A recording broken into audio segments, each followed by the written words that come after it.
ታላቁ ዘማሪ ነብይ እግዚአብሔር ቅዱስ ዳዊት በዚህ በ114 መዝሙሩ ቁጥር 1 ላይ እንዲህ ብሎ ጽፏል።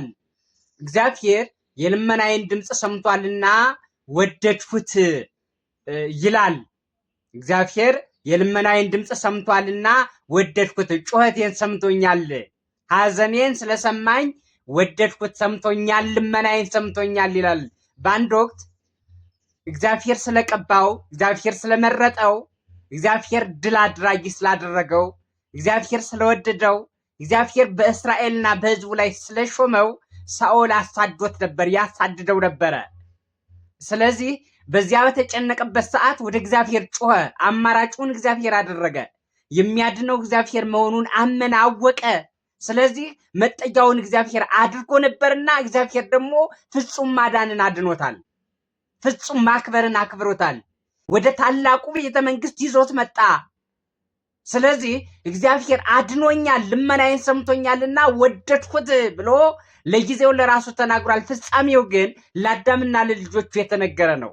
አዳምና ልጆቹ በአዘቅተ ሲኦል ውስጥ ፈኑ እዴከ እማርያም፣ አቤቱ ጽድቃችን እንደ መርገም ጨርቅ ሆኖብናል፣ ቆሽሾብናል፣ አላዳነንም፣ አልጠቀመንምና ልጅህን ክንድህን ከአርያም ላከው፣ እሱ ያድነን፣ ማንቲ ምርሃኒ፣ እሱ ያድነን፣ ወደ መንግስቱ ይውሰደን፣ ይምራን እንጂ መንገዱን አላወቅነውም።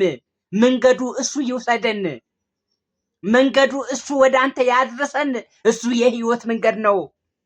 እሱ የህይወት እግር ነው። እሱ ቤዛ ነው። እሱ ሰው ሆኖ እሱ ካላዳነን መዳን አልቻልንም።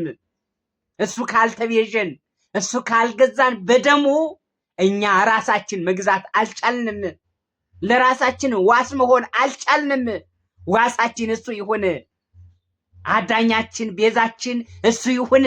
ወርቃችን ብራችን እሱ ይሁን። እሱ ያድነን። ስለዚህ ክንድህን ከአርያም ላክ ብለው ጮሁ። ስለዚህ እግዚአብሔር ልመናቸውን ሰምቶ ክንዱንና ልጁን ሰው እንዲሆን አደረገ። እስመ በፈቃዱ ወበስምረት አቡሁ ወመንፈስ ቅዱስ መጻ ወአዳነነ እንዳለ ሊቁ፣ ጆሮውን ወደኔ አዘንብሏልና በዘመኔ ሁሉ እጠራዋለሁ ይላል ቅዱስ ዳዊት። ጆሮውን ወደኔ ሰማኝ አለ። ይሄው በዚህ ማመን ያስፈልጋል። ክርስቶስ ሲሞት የእኛን ሞት ነው የገደለው። ክርስቶስ ሲነሳ እኛን ያስነሳን። ክርስቶስ ሲቆስል ለእኛ ነው የቆሰለው፣ እኛን ነው የፈወሰን። ክርስቶስ ሲታመም የእኛን ህመም ነው ያስወገደው። ክርስቶስ ሲራብ የእኛን ረሃበ ነፍስ ነው ያስወገደው። የተጠማው የእኛን መጠማት ሊያስወግድ ነው። ጥማ ነፍስ አሸንፎን ነበረ፣ ነግሶብን ነበረ። እሱን ነው ያስወገደው ክርስቶስ። ስለዚህ በወልድ ያመነ የዘላለም ህይወት አለው፣ ያላመነ ግን አሁን ተፈርዶበታል የተባለ ከዚህ የተነሳ ነው ማለት ነው።